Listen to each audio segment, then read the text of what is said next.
뉴욕에 이어 뉴저지에서도 한인 인구조사 추진위원회가 출범하고 공식 활동에 들어갔습니다. 미국 국민 절반 이상은 도널드 트럼프 대통령이 권력 남용을 했다고 믿는다는 여론조사 결과가 나왔습니다. 미치 매코넬 공화당 상원 원내대표는 어제 하원이 탄핵 소추안을 가결하면 상원 규칙에 따라 처리해야 한다고 밝혔습니다. 국회 외교통일위원회가 뉴욕 총영사관과 주 유엔 대표부에 대한 국정감사를 오는 3일 동시에 실시합니다. 직장에서 제공하는 가족 건강보험료가 연 2만 달러대를 넘어섰습니다. 이상은 이 시각 주요 뉴스입니다. 시청자 여러분 안녕하십니까? KBN 뉴스입니다. 뉴욕에 이어 뉴저지에서도 한인 인구조사 추진위원회가 출범하고 공식 활동에 들어갔습니다. 추진위원회는 인구조사 중요성을 홍보하고 한인들의 참여를 독려하는 활동을 전개합니다. 활동 기금 모금을 위한 골프 대회도 준비하고 있습니다. 보도에 임동규 기자입니다.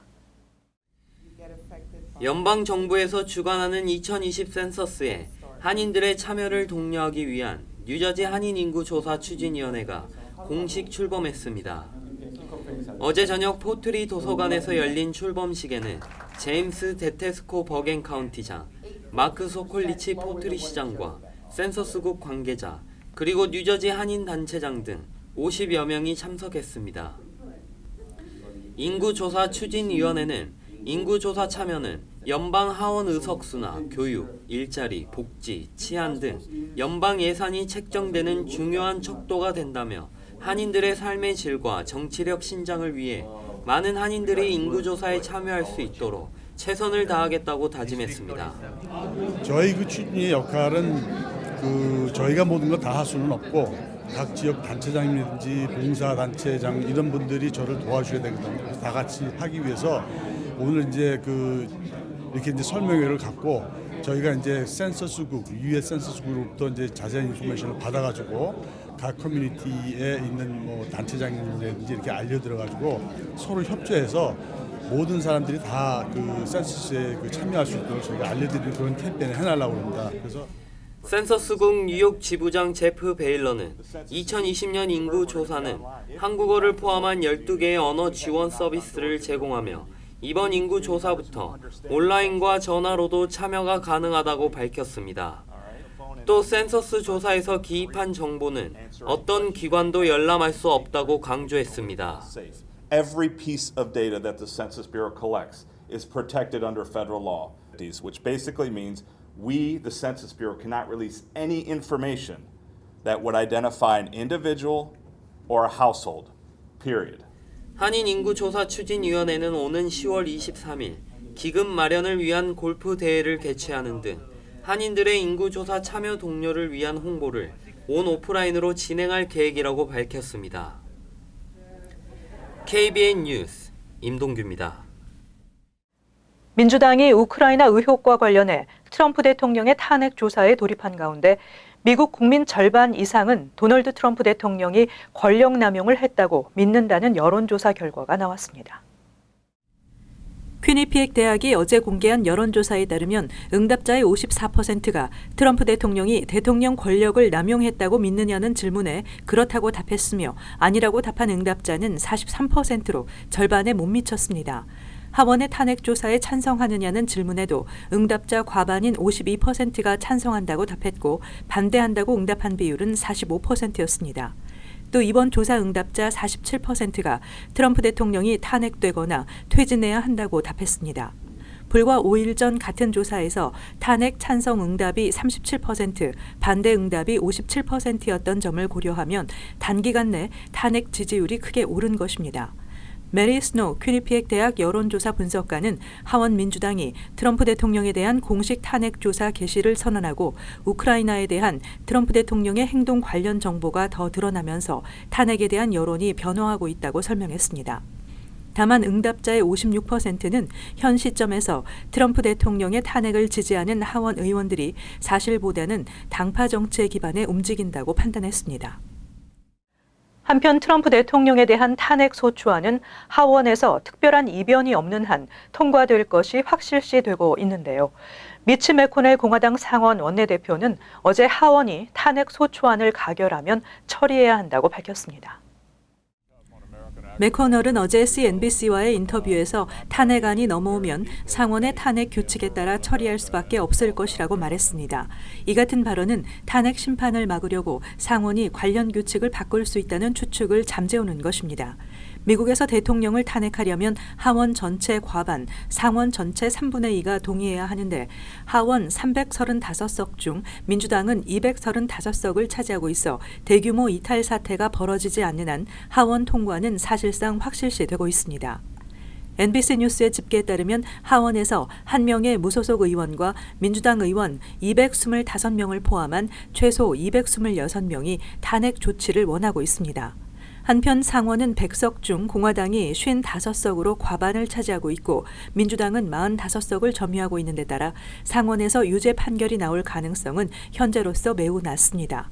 하원은 어제 우크라이나 스캔들의 중심에 선 트럼프 대통령의 개인 변호사인 루돌프 줄리아니에게 핵심 자료 제출을 요구하는 소환장을 발부했습니다. 국회 외교통일위원회가 뉴욕 총영사관과 주 유엔 대표부에 대한 국정감사를 오는 3일 동시에 실시합니다. 올해 국정감사는 국회 외통위 소속 박정 의원이 감사반장으로 박주선, 이석현, 이정현, 원유철, 정병국, 정진석, 추미애, 이인영 등 여야 의원 총 9명이 참석한 가운데 뉴욕 총영사관과 유엔 대표부 공동으로 진행됩니다. 유엔 대표부 한 관계자는 올해는 유엔 대표부와 총영사관이 합동으로 진행한다고 국회에서 연락을 받았다며 일정이 많아 다른 지역으로 움직여야 하기 때문이라고 이유를 설명했습니다. 이번 국정감사는 3일 오후 3시 맨하탄 유엔 대표부에서 열리며 차기 장원삼 뉴욕 총영사가 아닌 현 박효성 총영사가 참석할 예정입니다.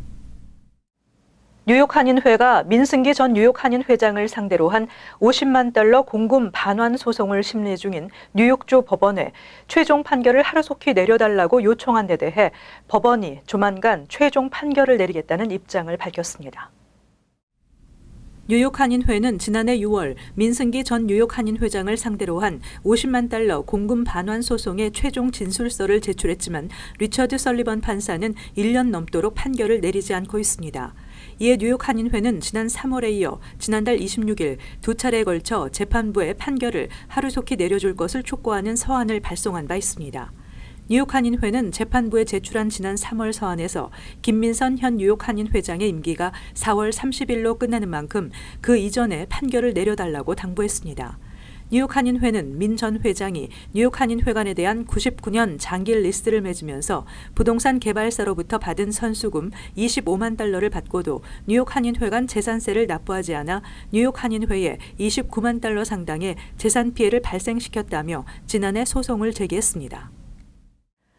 한국과 미국에서 주고받을 수 있는 소액 송금의 건당 한도가 현행 $3,000에서 $5,000로 상향 조정됐습니다. 한국 정부는 오늘 서울청사에서 이낙연 국무총리 주재로 국무회의를 열고 해외 송금 한도액을 높이는 내용을 포함하는 외국환거래법 시행령 개정안을 심의 의결했습니다. 또 외국 환거래 관련 창업을 활성화하고 경쟁을 촉진하기 위해 소액 해외 송금업을 하려는 사업자의 자기 자본 요건을 20억 원 이상에서 10억 원 이상으로 완화했습니다.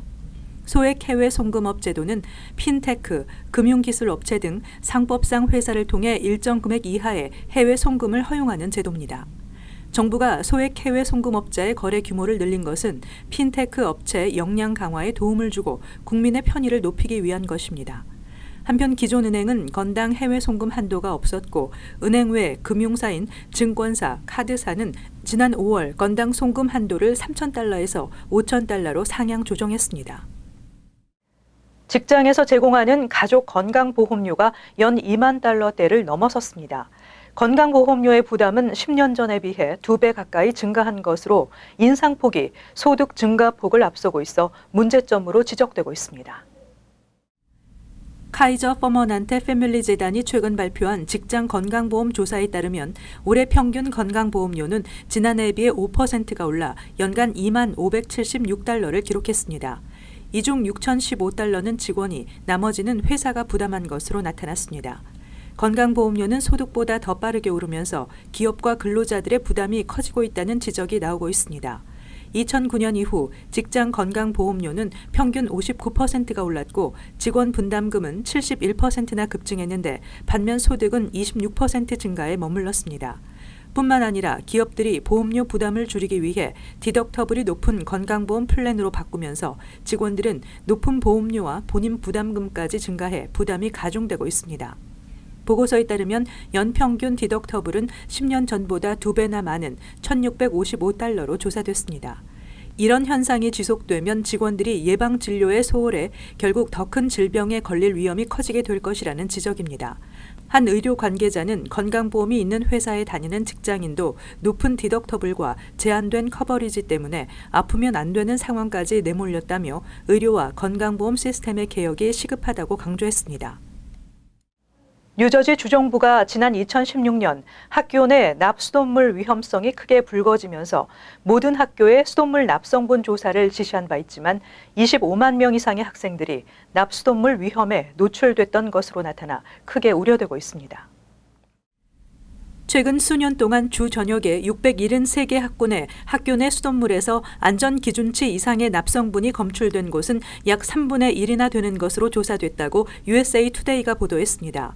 납성분 수돗물 문제가 있는 학군의 학생 수는 25만 명 이상에 달하고 있습니다. 학교의 납수돗물 검사 결과 자료에 따르면 다수의 한인 밀집 학교에서도 심각한 것으로 나타났습니다. 잉글리드 클립스의 놀스스쿨의 경우 급수대에서 기준치 이상의 납성분이 발견돼 필터를 새롭게 교체하고 식수용이 아닌 손을 씻는 용도로만 사용하라는 안내문이 부착됐습니다. 또 테너플라이 학군 맥케이 초등학교에서도 일부 문제점이 발견돼 필터를 추가하고 재조사를 실시했고 클로스터 학군의 테나킬 중학교 역시 문제점이 발견된 급수대에 식수용이 아닌 손을 씻는 용도로만 사용하라는 안내문이 부착됐습니다. 특히 리츠우드 학군의 초중고교의 경우 각각 일부 급수대에서 기준치 이상 납성분 검출로 인해 해당 급수대를 영구 폐쇄 조치했습니다.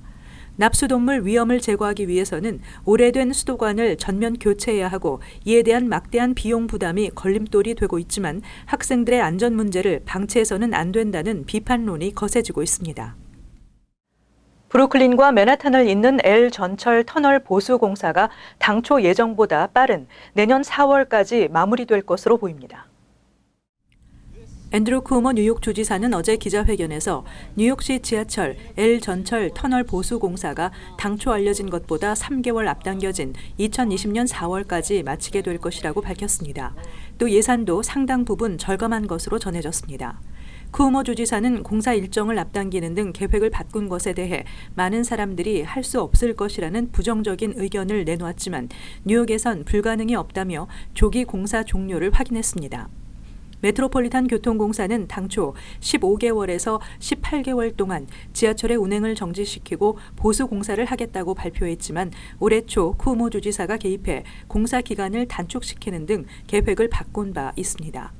보수 공사 기간은 15개월에서 12개월로 줄어들었고 지하철 운행은 부분적으로만 제한된 상태에서 공사가 진행될 수 있었습니다. L트레인은 하루 평균 40만여 명을 실어 나르는 뉴욕시에서 가장 바쁜 지하철로 이번 보수공사에서 고장난 신호장치, 환기시설, 낡은 케이블을 교체하고 지하 터널의 보강 공사를 마칠 예정입니다.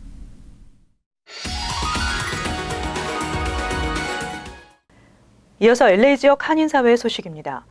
한인 의류 브랜드 포레버 21이 적자를 견디지 못하고 결국 파산을 신청했는데요. 대형 기업의 파산 소식에 한인 주요 거래처들도 발등에 불이 떨어졌습니다. 홍지은 기자의 보도입니다. 한때 패스트 패션 붐을 일으켰던 대형 의류기업 포에버 21. 무리한 확장으로 인한 경영난을 이기지 못하고 결국 챕터 11 파산 보호를 신청했습니다. LA 패션업계의 공룡기업이라 불리던 포에버 21의 파산 소식에 물건을 대던 수많은 한인 업체들도 발등에 불이 떨어졌습니다.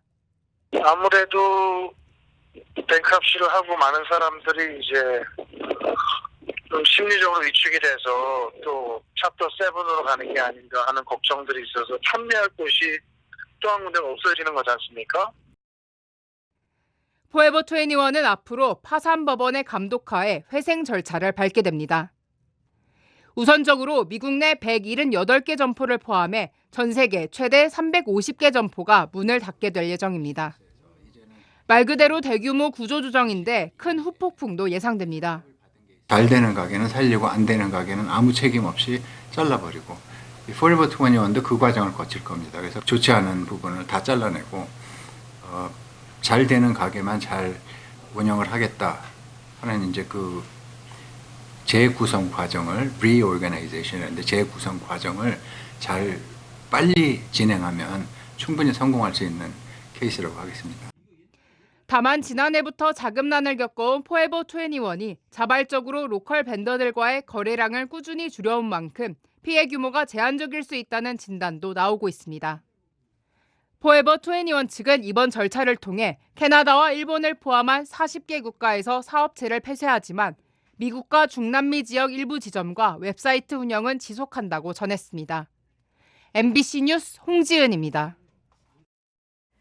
내일부터 LA 시내 모든 식당에서 플라스틱 빨대의 사용이 전면 금지됩니다.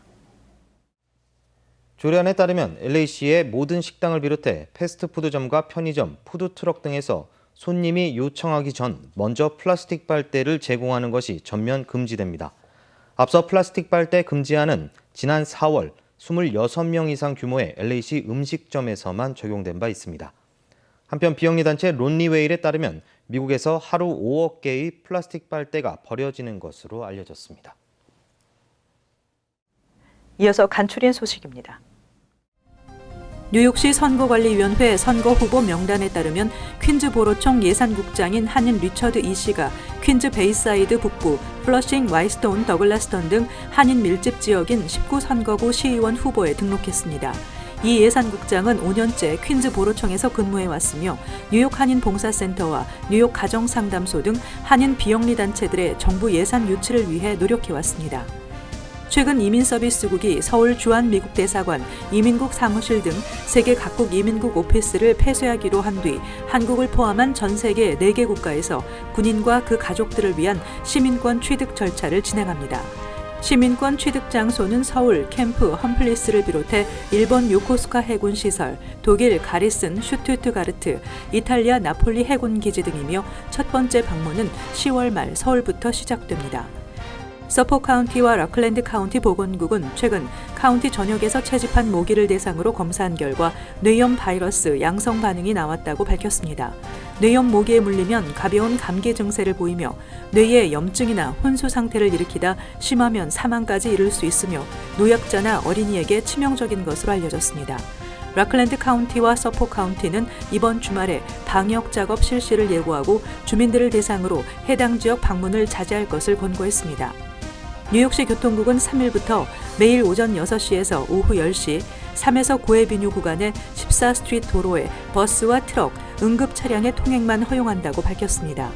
폴리 트로텐버그 시 교통국장은 승용차 통행금지 조치가 시행되면 평균 운행 속도가 4.3마일로 뉴욕시에서 가장 느린 버스라는 오명을 얻고 있는 M14 버스의 운행 속도와 탑승객들의 편의가 함께 향상될 것으로 기대된다고 밝혔습니다. 계속해서 환율과 증권 소식입니다.